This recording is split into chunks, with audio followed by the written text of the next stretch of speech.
Israel ಮೇಲೆ Iran ಮತ್ತೆ ದಾಳಿಯನ್ನ ಮುಂದುವರಿಸಿದೆ. ಅಮೆರಿಕ ಕಡೆಯಿಂದ ದಾಳಿಯಾಗಿ ಎಚ್ಚರಿಕೆಯನ್ನು ಕೊಟ್ಟಿದ್ರು ಕೂಡ ಕ್ಯಾರೆ ಅಂತ ಇಲ್ಲ ಇರಾನ್. ಇಸ್ರೇಲ್ ಮೇಲೆ ಈಗ ದಾಳಿಯನ್ನ ಮುಂದುವರಿಸ್ತಾ ಇರುವಂಥದ್ದು ಇರಾನ್. ಇಸ್ರೇಲ್ನ 10ಕ್ಕೂ ಹೆಚ್ಚು ನಗರಗಳತ್ತ ಕ್ಷಿಪಣಿ ಅಟ್ಯಾಕ್ ಆಗಿತ್ತು. ಇಸ್ರೇಲ್ನ ಹಲವು ನಗರಗಳಲ್ಲಿ ಸೈರನ್ ಮೊಳಗ್ತಾ ಇವೆ. ಜನರಿಗೆ ಸುರಕ್ಷಿತ ಸ್ಥಳಗಳಲ್ಲಿ ಇರುವಂತೆ ಇಸ್ರೇಲ್ ಸೂಚನೆ ಕೊಟ್ಟಿದೆ. ಹೈಫಾ, ಟೆಲ್ ಅವೀವ್ನ ಬೃಹತ್ ಕಟ್ಟಡಗಳು ಧ್ವಂಸವಾಗಿವೆ.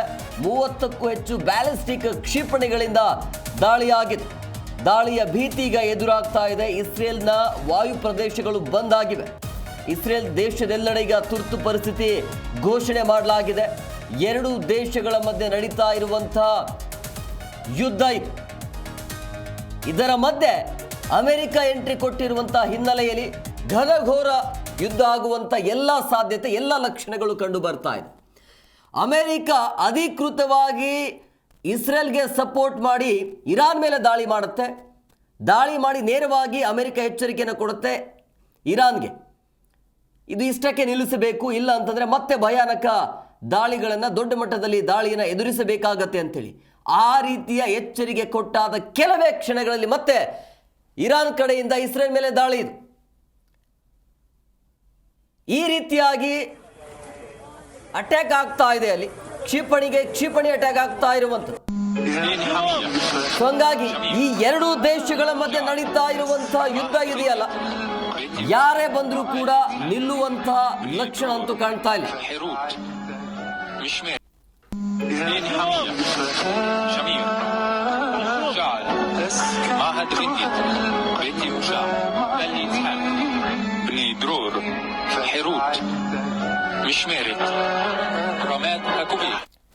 ಇಸ್ರೇಲ್ ಹಾಗೂ ಇರಾನ್ ನಡುವೆ ಏಟಿಗೆ ಎದುರೇಟು ಮುಂದುವರಿತಾ ಇದೆ. ಇಸ್ರೇಲ್ನ 10ಕ್ಕೂ ಹೆಚ್ಚು ನಗರಗಳತ್ತ ಕ್ಷಿಪಣಿ ಅಟ್ಯಾಕ್ ಆಗಿದೆ.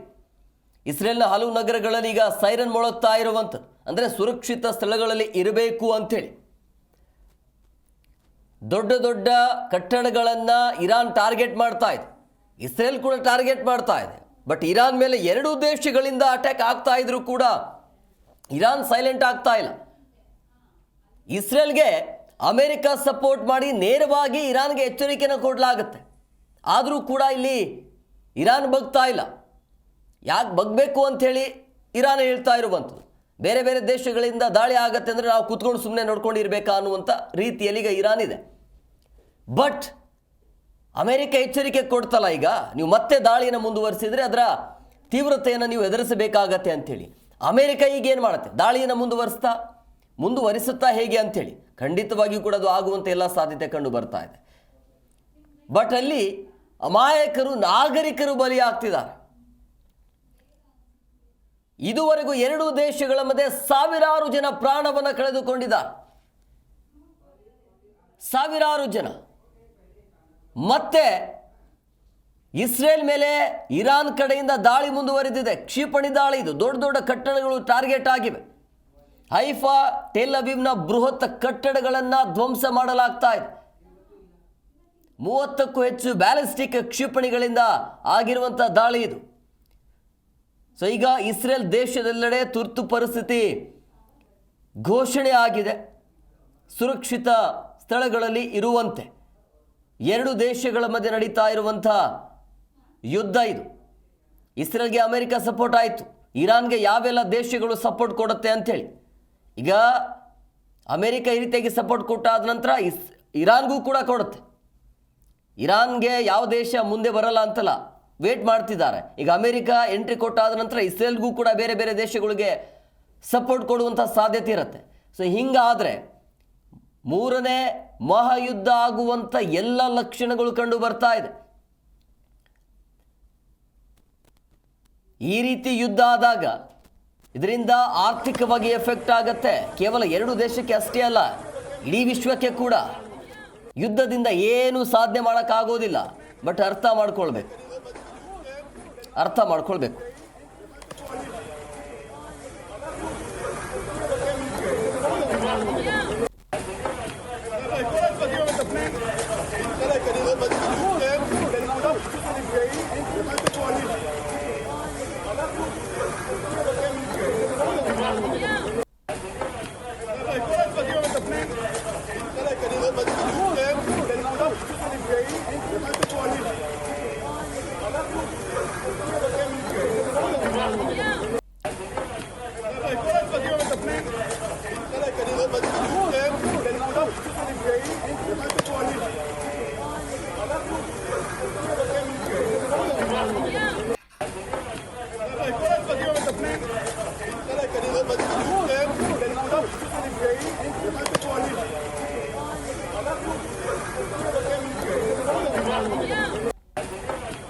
ಈ ಬಗ್ಗೆ ಮತ್ತಷ್ಟು ಮಾಹಿತಿ ನೀಡ್ತಾರೆ ನಮ್ಮ ಪ್ರತಿನಿಧಿ ಅನಂತರಾಮಯ್ಯ, ನೇರ ಸಂಪರ್ಕದಲ್ಲಿದ್ದಾರೆ. ಅನಂತ್, ಈಗ ಎರಡೂ ದೇಶಗಳ ಮಧ್ಯೆ ಯುದ್ಧದ ಭೀತಿ ಮುಂದುವರಿತಾ ಇದೆ. ಅಮೆರಿಕ ಎಂಟ್ರಿಯನ್ನ ಕೊಟ್ಟು ನೇರವಾಗಿ ಇರಾನ್ಗೆ ಎಚ್ಚರಿಕೆಯನ್ನು ಕೊಟ್ಟರೂ ಕೂಡ ಡೋಂಟ್ ಕೇರ್ ಅನ್ನೋ ರೀತಿಯಲ್ಲಿ ಮತ್ತೆ ಇಸ್ರೇಲ್ ಮೇಲೆ ಇರಾನ್ ಕಡೆಯಿಂದ ದಾಳಿ ಆಗಿದೆ. ಸೊ ಇದೆಲ್ಲವನ್ನ ನೋಡ್ತಾ ಇದ್ರೆ ದೊಡ್ಡ ದುರಂತ ಆಗುವಂತ ಎಲ್ಲ ಸಾಧ್ಯತೆ ಕಂಡು ಬರ್ತಾ ಇದೆ. ಇವತ್ತು ಏನೇನಾಗಿದೆ? ಹೇಮಕುಮಾರ್, ಏನಂದರೆ ಅಮೆರಿಕ ಏನು ಏರ್ ಸ್ಟ್ರೈಕನ್ನು ಇರಾನ್ ಮೇಲೆ ಮಾಡಿದಂತಹ 3 ಸ್ಥಳಗಳು, ಇಸ್ಫಹಾನ್ ಆಗಿರ್ಬೋದು, ಇಸ್ಫಹಾನ್ ಮೇಜರಾಗಿ ಇಸ್ಫಹಾನ್ನ ಒಂದು ವಾಯುನೆಲೆ ಮೇಲೆ ಅತಿ ಹೆಚ್ಚಿನ ಒಂದು ಏರ್ ಸ್ಟ್ರೈಕನ್ನು ಮಾಡಿದ ಹಿನ್ನೆಲೆಯಲ್ಲಿ ಅದಕ್ಕೆ ಪ್ರತೀಕಾರವಾಗಿ ಈಗಷ್ಟೇ ಇರಾನು ಇಸ್ರೇಲ್ ಮೇಲೆ ಒಂದು ವಾಯು ದಾಳಿಯನ್ನು ಮಾಡಿರುವಂಥದ್ದು. ಇಸ್ರೇಲ್ನ ಪ್ರಮುಖ ನಗರಗಳಾದಂತಹ ಹೈಫಾ ಮತ್ತು ಟೆಲ್ ಅವೀಬಾ, ಈ ಒಂದು ನಗರಗಳ ಸುತ್ತಮುತ್ತ 11 ಕಡೆ ಇರಾನು ದಾಳಿಯನ್ನು ನಡೆಸಿದೆ. ಸುಮಾರು ಈ ಒಂದು ದಾಳಿಯಿಂದಾಗಿ 20ಕ್ಕೂ ಹೆಚ್ಚು ಜನರು ಗಾಯವನ್ನಗೊಂಡಿದ್ದಾರೆ. ಮತ್ತು ಇಸ್ರೇಲ್ನಲ್ಲಿ ಈಗಾಗಲೇ ತುರ್ತು ಪರಿಸ್ಥಿತಿಯನ್ನು ಘೋಷಣೆ ಮಾಡಲಾಗಿದೆ. ಇಸ್ರೇಲ್ ಡಿಫೆನ್ಸ್ ಫೋರ್ಸ್ ಮತ್ತು ಇಸ್ರೇಲ್ ಏರ್ ಫೋರ್ಸ್ ಕೂಡ ಈ ಒಂದು ಅಲರ್ಟನ್ನು ಇಸ್ರೇಲ್ನಾದ್ಯಂತ ಘೋಷಣೆ ಮಾಡಿದೆ. ಇಸ್ರೇಲ್ನಲ್ಲಿ ಈಗ ಎಲ್ಲರೂ ಕೂಡ ಈ ಒಂದು ಪರಿಸ್ಥಿತಿನಲ್ಲಿ ನಾಗರಿಕರೆಲ್ಲರೂ ಕೂಡ ಸುರಕ್ಷಿತವಾಗಿರುವಂತಹ ಸ್ಥಳದಲ್ಲಿ ಇರಬೇಕು ಅಂತ ಹೇಳ್ಬಿಟ್ಟು ಈಗ ಇಸ್ರೇಲ್ ಡಿಫೆನ್ಸ್ ಫೋರ್ಸ್ ಮತ್ತು ಇಸ್ರೇಲ್ ಏರ್ ಫೋರ್ಸ್ 2 ವಿಂಗ್ಗಳು ಕೂಡ ಈ ಒಂದು ಇಸ್ರೇಲ್ನಲ್ಲಿ ತುರ್ತು ಪರಿಸ್ಥಿತಿಯನ್ನು ಘೋಷಣೆ ಮಾಡಿ ಎಲ್ಲ ನಾಗರಿಕರಿಗೂ ಕೂಡ ಎಚ್ಚರಿಕೆಯನ್ನು ಕೊಟ್ಟಿದ್ದಾರೆ. ಇದರ ಜೊತೆಗೆ UK ಪ್ರೆಸಿಡೆಂಟ್ ಆದಂತಹ ಕೈರ್ ಸ್ಟಾರ್ಮರ್ ಅವರು ಕೂಡ ಈ ಒಂದು ಘಟನೆಯನ್ನು ಖಂಡಿಸಿದ್ದಾರೆ ಮತ್ತು ಇರಾನ್ಗೆ ಒಂದು ಸಂದೇಶವನ್ನು ಕೂಡ ಕೊಟ್ಟಿದ್ದಾರೆ. ನೀವು ಈ ಒಂದು ಯುದ್ಧವನ್ನು ನಿಲ್ಲಿಸುವ ನಿಟ್ಟಿನಲ್ಲಿ ಒಂದು ಹೊಂದಾಣಿಕೆ, ಅಂದರೆ ನೀವು ಒಂದು ನೆಗೋಷಿಯಬಲ್ ಆಗಿ ನೀವು ಒಂದು ಕಾಂಪ್ರಮೈಸನ್ನು ಮಾಡ್ಕೋಬೇಕಾಗುವಂತಹ ಸಂದರ್ಭ ಎದುರಾಗಿದೆ ಅಂತ ಹೇಳ್ಬಿಟ್ಟು ಬ್ರಿಟನ್ ಪ್ರಧಾನಿಯಾಗಿರುವಂತಹ ಕೈರ್ ಸ್ಟಾರ್ಮರ್ ಅವರು ಕೂಡ ಹೇಳಿದ್ದಾರೆ. ಇನ್ನು ಇದರ ಜೊತೆಗೆ ಇರಾಕ್ ಕೂಡ ಇರಾನ್ ಜೊತೆ ನಿಂತಿರುವಂಥದ್ದು ಈ ಸಂದರ್ಭದಲ್ಲಿ ಸಪೋರ್ಟನ್ನು ಮಾಡಿದೆ. ಮತ್ತು ಸೌದಿ ಕೂಡ ಈ ಒಂದು ಘಟನೆಯನ್ನು ಖಂಡಿಸಿದೆ. ಹೀಗೆ ಮಿಡಲ್ ಈಸ್ಟಲ್ಲಿ ಈ ಒಂದು ಸಂಘರ್ಷ ಉಲ್ಬಣ ಆಗಿರುವಂಥದ್ದನ್ನು ಇರಾಕ್ ಕೂಡ ಖಂಡನೆಯನ್ನು ಮಾಡಿದೆ. ಈ ಒಂದು ಅಮೆರಿಕ ಏಕಾಏಕಿ ದಾಳಿಯನ್ನು ಮಾಡುವ ಮುಖಾಂತರವಾಗಿ ಮಿಡಲ್ ಈಸ್ಟಲ್ಲಿ ಶಾಂತಿಯನ್ನು ಕರೆದೊಡುವಂತಹ ಒಂದು ಕುತಂತ್ರವನ್ನು ಮಾಡಿದೆ. ಅದರ ಜೊತೆಗೆ ವಿಶ್ವಸಂಸ್ಥೆಯ ಒಂದು ಭದ್ರತಾ ಮಂಡಳಿಯ ಒಂದು ನಿಯಮವನ್ನು ಕೂಡ ಅಮೆರಿಕ ನಿಯಮವನ್ನು ಮೀರಿ ಈ ಒಂದು ಕಾರ್ಯತಂತ್ರವನ್ನು ಮಾಡಿದೆ ಅಂತ ಹೇಳ್ಬಿಟ್ಟು ಇರಾಕ್ ಕೂಡ ಈ ಈ ಒಂದು ಘಟನೆಯನ್ನು ಖಂಡಿಸಿದೆ. ಅದರ ಜೊತೆಗೆ ಇರಾನ್ ಕೂಡ ಈ ಒಂದು ಅಮೆರಿಕದ ಒಂದು ದಾಳಿಯನ್ನು ಖಂಡಿಸಿ ಆ ಭದ್ರತಾ ಮಂಡಳಿಗೂ ಕೂಡ ಒಂದು ಮನವಿಯನ್ನು ಕೂಡ ಮಾಡಿಕೊಂಡಿದೆ. ವಿಶ್ವಸಂಸ್ಥೆಯ ಭದ್ರತಾ ಮಂಡಳಿಗೆ ಈ ವಿಚಾರವನ್ನು ತಿಳಿಸುವುದರ ಜೊತೆಗೆ ಕೂಡಲೇ ಭದ್ರತಾ ಮಂಡಳಿಯ ಸಭೆಯನ್ನು ಕರೆದು ಇದನ್ನು ಅನಂತ್ ಹಾಗೆ ಸಂಪರ್ಕದಲ್ಲಿರಿ. ಮತ್ತೊಂದು ಬ್ರೇಕಿಂಗ್ ಲಭ್ಯ ಆಗ್ತಾ ಇದೆ ನೋಡಿ. ನಿರಂತರವಾಗಿ ಎರಡು ದೇಶದ ಮಧ್ಯೆ ನಡೀತಾ ಇರುವಂತಹ ವಾರಿದು ಅಮೆರಿಕದಿಂದ ಇರಾನ್ ಮೇಲೆ ದಾಳಿ ಮುಂದುವರಿತಾ ಇದೆ. ಮತ್ತೆ ವಿಶ್ವಸಂಸ್ಥೆಗೆ ಈಗ ಇರಾನ್ ಮೊರೆ ಹೋಗಿರುವಂಥದ್ದು. ಇದ್ದಕ್ಕಿದ್ದಾಗೆ ದಿಢೀರಾಗಿ ಇಸ್ರೇಲ್ ಸಪೋರ್ಟ್ ಆಗಿ ಅಮೆರಿಕ ಎಂಟ್ರಿ ಕೊಟ್ಟಿದೆ. ಈಗ ವಿಶ್ವ ಭದ್ರತಾ ಸಂಸ್ಥೆಗೆ ಇರಾನ್ ಮನವಿ ಮಾಡಿದೆ. ತುರ್ತು ಸಭೆಯನ್ನು ಕರೆಯಲು ಈಗ ಇರಾನ್ ಮನವಿಯನ್ನು ಮಾಡಿರುವಂಥದ್ದು. ಮುಂದೆ ಇದೆಲ್ಲವನ್ನ ನೋಡ್ತಾ ಇದೆ. ಈಗ ಅಮೆರಿಕ ಎಂಟ್ರಿಯನ್ನು ಕೊಟ್ಟು ಇರಾನ್ ಮೇಲೆ ದಾಳಿ ಮಾಡಲಾಗುತ್ತೆ. ದಾಳಿ ಆದ ನಂತರ ನೇರವಾಗಿ ಎಚ್ಚರಿಕೆಯನ್ನು ಕೊಡುತ್ತೆ ಅಮೆರಿಕ, ಇಲ್ಲಿಗೆ ಇದನ್ನು ನಿಲ್ಲಿಸಬೇಕು ಅಂತೇಳಿ. ಅದಾದ ಕೆಲವೇ ಕ್ಷಣಗಳಲ್ಲಿ ಮತ್ತೆ ಇರಾನ್ ಕಡೆಯಿಂದ ಇಸ್ರೇಲ್ ಮೇಲೆ ದಾಳಿ ಆಗುತ್ತೆ. ಅಂದರೆ ಅಮೆರಿಕ ಮಾತನ್ನು ಕೂಡ ಕೇಳಿಲ್ಲ, ಬಗ್ಗಿಲ್ಲ ಇರಾನ್. ಮತ್ತೆ ಅಮೆರಿಕ ಏನು ಮಾಡುತ್ತೆ, ಅದರ ಜೊತೆಗೆ ಇರಾನ್ ಜೊತೆಗೆ ಯಾವೆಲ್ಲ ದೇಶಗಳು ನಿಂತ್ಕೊಳ್ಳುತ್ತೆ ಅಂತೇಳಿ. ಈಗ ಇಸ್ರೇಲ್ಗೆ ಯಾವ ರೀತಿಯಾಗಿ ಅಮೆರಿಕ ಸಪೋರ್ಟ್ ಆಯ್ತಲ್ಲ, ಈ ದೇಶಕ್ಕೂ ಕೂಡ ಸಪೋರ್ಟ್ ಆಗಿ ಬರುತ್ತೆ. ಹಾಗೆ ಇರೋದು ಇದು. ಈಗ ಒಂಟಿಯಾಗಿ ಇರಾನ್ ಇರೋದೇ ಇಲ್ಲ, ಇರಾನ್ಗೂ ಕೂಡ ಸಪೋರ್ಟ್ ಬರುತ್ತೆ. ಅಮೆರಿಕ ಈಗ ಇಸ್ರೇಲ್ಗೆ ಸಪೋರ್ಟ್ ಇದೆ. ಬಟ್ ಇದೆಲ್ಲ ಹಂಗಾದರೆ ಮೂರನೇ ಮಹಾಯುದ್ಧ ಆಗುವಂಥ ಎಲ್ಲ ಲಕ್ಷಣಗಳು ಕಂಡು ಬರ್ತಾ ಇದೆ. ಅಮೆರಿಕ ಸ್ಪಷ್ಟವಾಗಿ ಹೇಳಿದೆ, ಮಧ್ಯಸ್ಥಿಕೆಯನ್ನು ನಾನು ವಹಿಸೋದಿಲ್ಲ ಅಮೆರಿಕ ಅಂತೇಳಿ. ಹಂಗೆ ಹೇಳ್ತಾ ಇದ್ದಂಗೆ ಅಮೆರಿಕ ಇರಾನ್ ಮೇಲೆ ದಾಳಿ ಆಗುತ್ತೆ.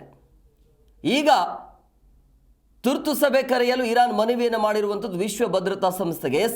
ಅನಂತ್, ಈಗ ಅಮೆರಿಕ ಈ ರೀತಿಯಾಗಿ ದಾಳಿ ಮಾಡಿ ನೇರವಾಗಿ ಎಚ್ಚರಿಕೆಯನ್ನು ಕೊಟ್ಟಿದ್ರು ಕೂಡ ಇರಾನ್ ಯಾವುದೇ ರೀತಿಯಾಗಿ ಡೋಂಟ್ ಕೇರ್ ಅನ್ನೋ ರೀತಿಯಲ್ಲಿ ಈಗ ಇಸ್ರೇಲ್ಗೆ ಅಮೆರಿಕ ಸಪೋರ್ಟ್ ಆಯಿತು, ಬಟ್ ಇರಾನ್ ಜೊತೆಗೆ ಯಾವೆಲ್ಲ ದೇಶಗಳು ನಿಲ್ಲುವಂಥ ಸಾಧ್ಯತೆ ಇರುತ್ತೆ? ಹೇಮಕುಮಾರ್, ನಾನು ಬೆಳಗ್ಗೆ ಕೂಡ ಈ ಬಗ್ಗೆ ಡಿಸ್ಕಸ್ ಮಾಡ್ತಾ ಇದ್ದೆ. ಬಟ್ ಈಗ ಸದ್ಯದ ಪರಿಸ್ಥಿತಿಯಲ್ಲಿ ಯಾವೂ ಕೂಡ ಇರಾನ್ ಜೊತೆ ನಿಲ್ಲುವಂಥ ಪರಿಸ್ಥಿತಿ ಇಲ್ಲ. ಅಂದರೆ ಇರಾನ್ಗೆ ಇಂಡೈರೆಕ್ಟಾಗಿ ಸಪೋರ್ಟ್ ಆಗಿ ನಿಂತಿದ್ದಂಥ ದೇಶಗಳು ರಷ್ಯಾ, ಅದರ ಜೊತೆಗೆ ಏನು ಚೈನಾ, ಎರಡು ದೇಶಗಳು ಇರಾನ್ಗೆ ಸಪೋರ್ಟ್ ಆಗಿ ನಿಂತಿದ್ವು. ಆದರೆ ಈ ಸಂದರ್ಭದಲ್ಲಿ ಅವರು ಯಾವುದೇ ರೀತಿಯಾದಂತಹ ಒಂದು ಸ್ಟ್ಯಾಂಡನ್ನು ತಗೊಂಡಿಲ್ಲ. ಕಾರಣ ಏನಪ್ಪ ಅಂದರೆ ರಷ್ಯಾ ಒಂದು ಕಡೆ ಉಕ್ರೇನ್ ಜೊತೆ ಸಂಘರ್ಷಕ್ಕೆ ಇಳಿದಿರೋದ್ರಿಂದಾಗಿ ರಷ್ಯಾ ಈ ಸಂದರ್ಭದಲ್ಲಿ ಇರಾನ್ ಸಪೋರ್ಟಕ್ಕೆ ಬೆಂಬಲಕ್ಕೆ ಬರುವಂಥದ್ದು ತೀರಾ ಕಡಿಮೆ ಇದೆ. ಆದರೆ ಏನು ಮಿಡಲ್ ಈಸ್ಟಲ್ಲಿ ಬರುವಂತಹ ಸುತ್ತಮುತ್ತ ಇರುವಂತಹ ಏನು ರಾಷ್ಟ್ರಗಳಿದ್ದಾವೆ, ಇರಾಕ್ ಆಗಿರ್ಬೋದು, ಅದ್ರ ಜೊತೆ ಸೌದಿ ಆಗಿರ್ಬೋದು, ಈ ಎಲ್ಲ ರಾಷ್ಟ್ರಗಳು ಕೂಡ ಇರಾನ್ ಬೆಂಬಲಕ್ಕೆ ನಿಲ್ಲುವಂತಹ ಸಾಧ್ಯತೆ ಇದೆ. ಈ ನಿಟ್ಟಿನಲ್ಲಿ ಆ ರಾಷ್ಟ್ರಗಳು ಕೂಡ ಇರಾನ್ನ ಒಂದು ಮೇಲೆ ಆಗಿರುವಂತಹ ಅಮೆರಿಕದ ದಾಳಿಯನ್ನು ಖಂಡಿಸಿದ್ದಾವೆ. ಇದರ ಜೊತೆಗೆ ಬ್ರಿಟನ್ ಕೂಡ ಆ ಒಂದು ದಾಳಿಯನ್ನು ಖಂಡಿಸಿದೆ. ಅದು ಸಪೋರ್ಟ್ ಮಾಡಿಲ್ಲ, ಬ್ರಿಟನ್ ಕೂಡ ಖಂಡನೆ ಮಾಡಿ, ಬಟ್ ಇರಾನ್ಗೆ ಒಂದು ರೀತಿಯಾದ ಶಾಂತಿ ಮಾಡಿಕೊಳ್ಳೋ ರೀತಿಯಲ್ಲಿ ಅದು ಇರಾನ್ಗೆ ಸಂದೇಶವನ್ನು ಕೊಟ್ಟಿದೆ. ಬಟ್ ಈ ಸಂದರ್ಭದಲ್ಲಿ ಒಂದು ವೇಳೆ ನೀವು ಹೇಳಿದ ರೀತಿಯಲ್ಲಿ ಏನಾದ್ರೂ ರಷ್ಯಾ ಅಥವಾ ಚೀನಾ ಏನಾದ್ರೂ ಇರಾನ್ ಸಪೋರ್ಟಿಗೆ ನಿಂತು ಈ ಕಡೆ ಏನು ಇಸ್ರೇಲ್ ಪರವಾಗಿ ಅಮೆರಿಕ ಬೆಂಬಲಕ್ಕೆ ನಿಂತು, ಆಲ್ರೆಡಿ ಬೆಂಬಲಕ್ಕೆ ನಿಂತಿದೆ, ಅಮೆರಿಕನೇ ನೇರವಾಗಿ ಏನು ಏರ್ ಸ್ಟ್ರೈಕನ್ನು ಮಾಡಿರೋದ್ರಿಂದ ಅದರಲ್ಲೇನು ಎರಡು ಮಾತಿಲ್ಲ. ಈಗ ಆಲ್ರೆಡಿ ಈ ಕಡೆ ಭಾಗದಲ್ಲಿ ಎರಡು ದೇಶಗಳು ಒಟ್ಟಿಗೆ ಏನು ಯುದ್ಧಕ್ಕೆ ಸಿದ್ಧತೆಯನ್ನು ಮಾಡಿಕೊಂಡಿರೋದು ಮತ್ತು ಆಲ್ರೆಡಿ ತಮ್ಮ ಒಂದು ಸಿದ್ಧಾಂತವನ್ನು ಅಲ್ಲಿ ಸ್ಥಾಪಿಸಲಿಕ್ಕೆ ಏನು ಹೋರಾಟಕ್ಕೆ ಮುಂದಾಗಿರುವಂಥದ್ದನ್ನು ನಾವು ನೋಡಿದ್ದೀವಿ. ಆದರೆ ಇರಾನ್ ಕಡೆಯಿಂದ ಸದ್ಯದ ಮಟ್ಟಿಗೆ ಇರಾನ್ ಮಾತ್ರ ಏಕಾಂಗಿಯಾಗಿ ಹೋರಾಟ ಮಾಡ್ತಾ ಇದೆ. ಇರಾನ್ಗೆ ಬೆಂಬಲಿತವಾಗಿ ಇರಾನ್ ಏನು ಸಪೋರ್ಟ್ ಮಾಡಿರುವಂತಹ, ಇರಾನ್ ಬೆಳೆಸಿರುವಂತಹ ಕೆಲವೊಂದು ಉಗ್ರ ಸಂಘಟನೆಗಳು ಇರಾನ್ ಪರವಾಗಿ ಈಗಾಗಲೇ ಇಸ್ರೇಲ್ ಮೇಲೆ ಸ್ಟ್ರೈಕನ್ನು ಮಾಡಿದ್ದಾವೆ. ಇಸ್ರೇಲ್ನ ಕೆಲ ಪ್ರದೇಶಗಳನ್ನು ಕೂಡ ಹಾನಿ ಮಾಡಿದೆ. ಇದಕ್ಕೆ ತಕ್ಕಂತೆ ಇಸ್ರೇಲ್ ಕೂಡ ಮಾಡ್ತಾ ಇದೆ. ಅಂದರೆ ಎರಡೂ ದೇಶಗಳು ಕೂಡ, ಇರಾನ್ ಅದ್ರ ಜೊತೆಗೆ ಇಸ್ರೇಲ್ ಎರಡು ಪರಸ್ಪರವಾಗಿ ದಾಳಿಯನ್ನು ನಡೆಸ್ತಾ ಇದ್ದಾರೆ. ಈಗ ಸದ್ಯದ ಪರಿಸ್ಥಿತಿನಲ್ಲಿ ಇದನ್ನು ಮೀರಿ ಅಮೆರಿಕ ತನ್ನ ಮೇಲೆ ದಾಳಿ ಮಾಡಿರೋದ್ರಿಂದಾಗಿ ಇರಾನು ಅಮೆರಿಕದ ಮೇಲೆ ದಾಳಿ ಮಾಡೋಕ್ಕಾಗಲ್ಲ. ಹಾಗಾಗಿ ಇರಾನ್ ಈಗ ನೇರವಾಗಿ ವಿಶ್ವಸಂಸ್ಥೆಯ ಭದ್ರತಾ ಮಂಡಳಿಗೆ ಮನವಿಯನ್ನು ಮಾಡಿಕೊಂಡಿದೆ. ಈ ಸಂದರ್ಭದಲ್ಲಿ ವಿಶ್ವಸಂಸ್ಥೆ ಮಧ್ಯಸ್ಥಿಕೆಯನ್ನು ವಹಿಸಬೇಕು. ವಿಶ್ವಸಂಸ್ಥೆ ಮಧ್ಯಸ್ಥಿಕೆಯನ್ನು ವಹಿಸಿ ಈ ಒಂದು ವಿವಾದವನ್ನು ಬಗೆಹರಿಸಬೇಕು ಅಂತ ಹೇಳ್ಬಿಟ್ಟು ಭದ್ರತಾ ಮಂಡಳಿಗೆ ಮನವಿಯನ್ನು ಸಲ್ಲಿಸಿದೆ. ಈಗ ವಿಶ್ವಸಂಸ್ಥೆ ಭದ್ರತಾ ಮಂಡಳಿಯ ಸಭೆಯನ್ನು ಕರೆದು ಅಲ್ಲಿ ವಿಷಯವನ್ನು ಚರ್ಚೆ ಮಾಡಬೇಕಾಗುತ್ತೆ.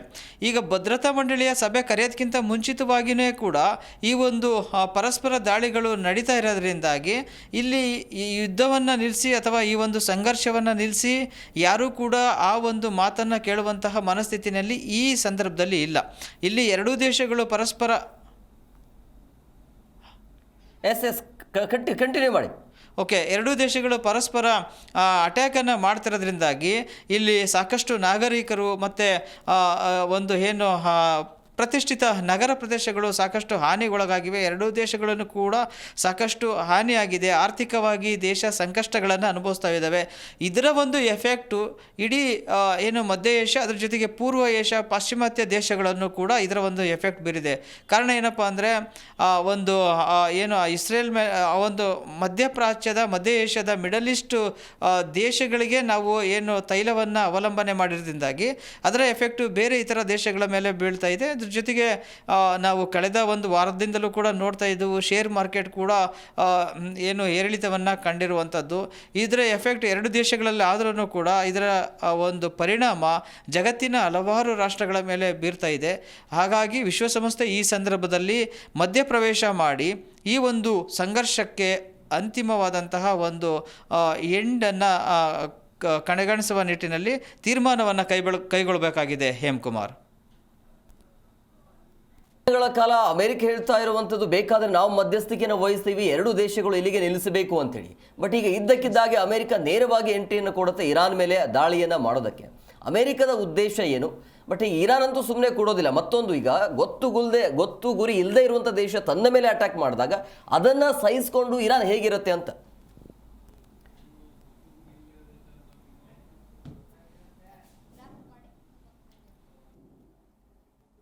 ಸಂಪರ್ಕ ಸಾಧ್ಯ ಆಗ್ತಾ ಇಲ್ಲ. ನೋಡಿ, ಪ್ರಮುಖವಾಗಿ ಈಗ ಅಮೆರಿಕ ಅಧಿಕೃತವಾಗಿ ಎಂಟ್ರಿ ಕೊಟ್ಟಿರುವಂಥ ಹಿನ್ನೆಲೆಯಲ್ಲಿ ಸಹಜವಾಗಿ ಇಡೀ ವಿಶ್ವಕ್ಕೆ ಕೂಡ ಇದು ಆತಂಕನೇ. ಈಗ ಅಮೆರಿಕ, ಇಸ್ರೇಲ್ ಎರಡೂ ದೇಶ ಒಟ್ಟಿಗೆ ಸೇರಿಕೊಂಡು ಇರಾನ್ ಮೇಲೆ ದಾಳಿ ಆದರೆ ಇರಾನ್ ಹೇಗೆ ಉಳಿಯುತ್ತೆ ಅಂತ, ಸೊ ಅದನ್ನು ತಡ್ಕೊಳ್ಳುವಂಥ ಶಕ್ತಿ ಇದೆಯಾ ಇರಾನ್ಗೆ ಅಂಥೇಳಿ. ಸೊ ಹಂಗಾಗಿ ಅಮೆರಿಕಾದಿಂದ ಈ ರೀತಿಯಾಗಿ ಇರಾನ್ ಮೇಲೆ ದಾಳಿ ಆಗಿರುವಂಥ ಹಿನ್ನೆಲೆಯಲ್ಲಿ ವಿಶ್ವ ಭದ್ರತಾ ಸಂಸ್ಥೆಗೆ ಈಗ ಇರಾನ್ ಮನವಿ ಮಾಡಿರುವಂಥದ್ದು, ಯಾವ ಕಾರಣಕ್ಕಾಗಿ ಅಮೆರಿಕ ಇರಾನ್ ಮೇಲೆ ದಾಳಿ ಮಾಡಿದೆ ಅಂಥೇಳಿ ಸ್ಪಷ್ಟೀಕರಣ ಕೊಡಬೇಕು ಅಂತ. ಇದು ಏನು ಅಂಥೇಳಿ ತುರ್ತು ಸಭೆಯನ್ನು ಕರೆದಿರುವಂಥ ಉದ್ದೇಶ ಅದನ್ನೇ. ಹಿಂದ್ಗಡೆಯಿಂದ ಸಪೋರ್ಟ್ ಮಾಡೋದು ಬೇರೆ, ಬಟ್ ಈಗ ನೇರವಾಗಿ ಇರಾನ್ ಮೇಲೆ ದಾಳಿ ಮಾಡೋದು ಬೇರೆ ಥರ ಆಗುತ್ತೆ. ಬಟ್ ಉದ್ದೇಶ ಏನು ಅಮೆರಿಕದ್ದು ಅಂಥೇಳಿ. ಹಾಗಂಥೇಳಿ ಈಗ ಅಮೆರಿಕ ಇರಾನ್ಗೆ ದಾಳಿ ಮಾಡಿರುವಂಥ ಹಿನ್ನೆಲೆಯಲ್ಲಿ ಇರಾನ್ ಜೊತೆಗೂ ಕೂಡ ಕೆಲವೊಂದಿಷ್ಟು ದೇಶಗಳು ಬರುವಂಥ ಸಾಧ್ಯತೆ ಇರುತ್ತೆ. ಅಮೆರಿಕಕ್ಕೆ ಆಗದೇ ಇರುವಂಥ ದೇಶಗಳು ನೇರವಾಗಿ ಇರಾನ್ಗೆ ಸಪೋರ್ಟ್ ಕೊಡಬಹುದು. ಈಗ ಹಂಗಾದರೆ ಭಾರತದ ಸ್ಟ್ಯಾಂಡ್ ಏನಾಗುತ್ತೆ, ಭಾರತ ಏನು ಮಾಡುತ್ತೆ, ಭಾರತ ಯಾವ ದೇಶದ ಪರವಾಗಿ ನಿಲ್ಲತ್ತೆ ಅನ್ನುವಂಥೇಳಿ. ಎರಡೂ ದೇಶದ ಜೊತೆ ಒಳ್ಳೆಯ ಸಂಬಂಧವನ್ನು ಇಟ್ಕೊಂಡಿರುವಂಥ ಭಾರತ ಇಲ್ಲಿ ಎರಡು ದೇಶಕ್ಕೆ ಮನವಿ ಮಾಡಬೇಕಾಗತ್ತೆ, ಇದನ್ನು ಇಲ್ಲಿಗೆ ನಿಲ್ಲಿಸಿಬಿಡಿ, ಯುದ್ಧದಿಂದ ಏನೂ ಸಾಧನೆ ಮಾಡಲಿಕ್ಕೆ ಆಗೋದಿಲ್ಲ, ಶಾಂತಿ ನೆಲೆಸಬೇಕಾಗತ್ತೆ. ಸಾವಿರಾರು ಜನ ಪ್ರಾಣವನ್ನು ಕಳೆದುಕೊಂಡಿದ್ದಾರೆ, ಏಟಿಗೆ ಎದುರೇಟು ಅನ್ನೋ ರೀತಿಯಲ್ಲಿ ಅಲ್ಲಿ ದಾಳಿ ಆಗ್ತಾ ಇದೆ, ಕ್ಷಿಪಣಿಗಳ ದಾಳಿ ಮುಂದುವರಿತಾ ಇದೆ, ಎರಡು ದೇಶಗಳ ಮಧ್ಯೆ ಹೆಣಗಳ ರಾಶಿ ಬೀಳ್ತಾ ಇದೆ ಅಲ್ಲಿ. ಇದರಿಂದ ಏನು ಸಾಧನೆ ಮಾಡೋಕ್ಕಾಗೋದಿಲ್ಲ, ಇದನ್ನು ಎರಡು ದೇಶ ಅರ್ಥ ಮಾಡ್ಕೊಳ್ಬೇಕು. ಸೊ ಹಂಗಾಗಿ ಅಮೆರಿಕ ಅಂತೂ ಈಗ ಮಧ್ಯವಹಿಸ್ತಿಕೆಯನ್ನು ವಹಿಸೋದಿಲ್ಲ, ಬಟ್ ಯಾವ ದೇಶ ಆದರೂ ಮಧ್ಯಸ್ಥಿಕೆಯನ್ನು ವಹಿಸಿ ಈ ಒಂದು ಯುದ್ಧವನ್ನು ಇಲ್ಲಿಗೆ ನಿಲ್ಲಿಸಿದ್ರೆ ಒಳ್ಳೆಯದು ಅಂತ ಅನ್ಸುತ್ತೆ.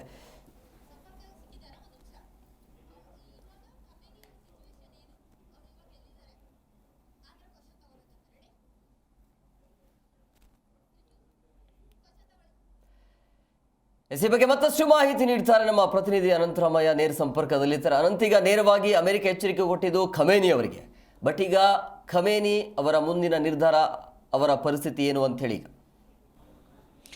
ಹೇಮಕುಮಾರ್, ಏನಂದರೆ ಇಷ್ಟೆಲ್ಲ ಒಂದು ಸಂಘರ್ಷ ನಡೀತಾ ಇದ್ದು ಪರಸ್ಪರ ಏರ್ ಸ್ಟ್ರೈಕ್ ನಡೀತಾ ಇದ್ರೂ ಕೂಡ ಏನು ಇರಾನ್ನ ಸುಪ್ರೀಂ ಲೀಡರ್ ಆಗಿರುವಂತಹ ಖಮೇನಿ ಅವರು ನಾಪತ್ತೆ ಆಗಿರುವಂಥದ್ದು. ಖಮೇನಿ ಅವರನ್ನು ಈಗ ಸದ್ಯದ ನೆಕ್ಸ್ಟ್ ಟಾರ್ಗೆಟ್ ಬಂದುಬಿಟ್ಟು ಏನು ಇರಾನ್ ಸುಪ್ರೀಂ ಲೀಡರ್ ಆಗಿರುವಂತಹ ಖಮೇನಿಯನ್ನು ಬಹುಶಃ ಏನು ಅವರನ್ನು ಅಂತ್ಯ ಮಾಡುವಂಥದ್ದು. ಇಲ್ಲಿ ನೋಡಿ, ಅಮೆರಿಕದ ಒಂದು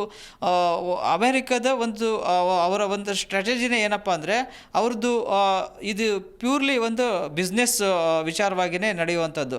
ಅವರು ಕಂಪ್ಲೀಟಾಗಿ ತಮ್ಮ ಒಂದು ಏನು ಬಿಸ್ನೆಸ್ ಸಂಬಂಧಪಟ್ಟಂಗೆ ಯಾವೆಲ್ಲ ದೇಶಗಳು ಅವರನ್ನು ಎದುರಾಕೊತವೆ ಮತ್ತು ಯಾವೆಲ್ಲ ಅಮೆರಿಕದ ವಿರುದ್ಧವಾಗಿ ನಡೀತವೆ ಅಂತಹ ಒಂದು ದೇಶಗಳನ್ನು ಟಾರ್ಗೆಟ್ ಮಾಡುವಂಥದ್ದು. ಈಗ ಸದ್ಯದ ಪರಿಸ್ಥಿತಿನಲ್ಲಿ ಈಗ ಖಮೇನಿ ಅವರ ಒಂದು ಪರಿಸ್ಥಿತಿಯನ್ನು ನೋಡಿದಾಗ ನಾವು ಅದೇ ರೀತಿಯಾದಂಥ ವಾತಾವರಣ ಸೃಷ್ಟಿಯಾಗಿದೆ. ಅಲ್ಲಿರುವಂತಹ ಇರಾನ್ನಲ್ಲಿ ಖಮೇನಿ ಸಾರ್ವಭೌಮತ್ವ ಮತ್ತು ಖಮೇನಿಯ ಸರ್ವಾಧಿಕಾರವನ್ನು ಕಿತ್ತೆಸೆದ್ಬಿಟ್ಟು ಅಲ್ಲಿ ಯಾವ ರೀತಿಯಾಗಿ ಏನು ಸದ್ದಾಂ ಹುಸೇನನ್ನು ಹೊರಡುದುರುಳಿಸಿ ಅಲ್ಲಿ ಬೇರೆ ಸರ್ಕಾರವನ್ನು ರಚನೆ ಮಾಡಿದ್ರು, ಅದೇ ರೀತಿಯಾಗಿ ಕಂಪ್ಲೀಟಾಗಿ ಇರಾನ್ನ ಒಂದು ರೆಜಿಮನ್ನು ಚೇಂಜ್ ಮಾಡಿ ಇರಾನ್ನಲ್ಲಿ ಬೇರೆ ಒಂದು ಸರ್ಕಾರವನ್ನು ಅಲ್ಲಿ ತಗೊಂಡ್ಬಂದು ಆನಂತರ ತಮ್ಮ ಒಂದು ಬೇಳೆಯನ್ನು ಬೇಯಿಸ್ಕೊಳ್ಳುವಂಥದ್ದು ಅಮೆರಿಕ ಹಿಂದೆಯಿಂದಲೂ ಕೂಡ ನಡ್ಕೊಂಡ್ಬಂದಿರುವಂತಹ ಒಂದು ರೀತಿ ರಿವಾಜು ಅಂತಲೇ ನಾವು ಹೇಳ್ಬೋದು. ಆ ನಿಟ್ಟಿನಲ್ಲಿ ಈಗ ನೆಕ್ಸ್ಟ್ ಟಾರ್ಗೆಟ್ ಇರುವಂಥದ್ದು, ಒಂದು ವೇಳೆ ಏನಾದ್ರೂ ಇರಾನ್ ಪರವಾಗಿ ಇತರ ಯಾವುದೇ ದೇಶಗಳು ಬೆಂಬಲಕ್ಕೆ ನಿಂತು ಇರಾನನ್ನು ಬೆಂಬಲಿಸಿಲ್ಲ, ಇರಾನ್ ಸಪೋರ್ಟ್ಗೆ ಬಂದಿಲ್ಲ ಅಂತಂದರೆ ನೆಕ್ಸ್ಟ್ ಚೇಂಜಸ್ ಅದೇ ಇರುತ್ತೆ. ಈಗಾಗಲೇ ಇದಕ್ಕೆ ಹಿಂಬು ನೀಡುವಂತೆ ಖಮೇನಿ ಕೂಡ ಮೂವರು ಪ್ರತಿಷ್ಠಿತ ತಮ್ಮ ಒಂದು ಆಪ್ತ ವಲಯದಲ್ಲಿ ಗುರುತಿಸಿಕೊಂಡಂತಹ ಕೆಲವು ವ್ಯಕ್ತಿಗಳನ್ನು ತಮ್ಮ ಉತ್ತರಾಧಿಕಾರಿಯನ್ನಾಗಿ ಘೋಷಣೆಯನ್ನು ಕೂಡ ಮಾಡಿದ್ದಾರೆ. ಅಂದರೆ ಅವ್ರಿಗೂ ಕೂಡ ಗೊತ್ತಿದೆ, 86 ವರ್ಷದ ಖಮೇನಿ ಅವ್ರಿಗೂ ಕೂಡ ಈ ಎಲ್ಲ ಯುದ್ಧದ ಸಂದರ್ಭದಲ್ಲಿ ಬಹುಶಃ ಏನಾದ್ರೂ ಒಂದು ವೇಳೆ ತನ್ನ ಮೇಲೆ ಏನಾದರೂ ಅಟ್ಯಾಕ್ ಆಗುವಂತಹ ಸಂದರ್ಭ ಬಂತು ಅಂದರೆ ತನ್ನ ನಂತರ ಉತ್ತರಾಧಿಕಾರಿ ಯಾರಾಗಬೇಕು ಎನ್ನೋ ನಿಟ್ಟಿನಲ್ಲಿ ಘೋಷಣೆಯನ್ನು ಕೂಡ ಮಾಡಿದ್ದಾರೆ. ಹೀಗಾಗಿ ಬಹುಶಃ ಏನಾದ್ರೂ ಒಂದು ವೇಳೆ ಇದೇ ರೀತಿಯಾದಂಥ ಸಂಘರ್ಷ ಮುಂದುವರೆದರೆ ಖಮೇನಿಯ ಯುಗ ಅಂತ್ಯವಾಗಿ ಅಲ್ಲಿ ಬೇರೆ ರೀತಿಯಾದಂಥ ಒಂದು ರೆಜಿಮ್ ಮುಂದುವರಿಯುವಂತಹ ಮತ್ತು ಚೇಂಜಸ್ ಆಗುವಂತಹ ಸಾಧ್ಯತೆ ಇದೆ. ಹೇಮಕುಮಾರ್. ಅನಂತರಾಮಯ್ಯ, ನಿಮ್ಮೆಲ್ಲ ಡೀಟೇಲ್ಸ್ಗಾಗಿ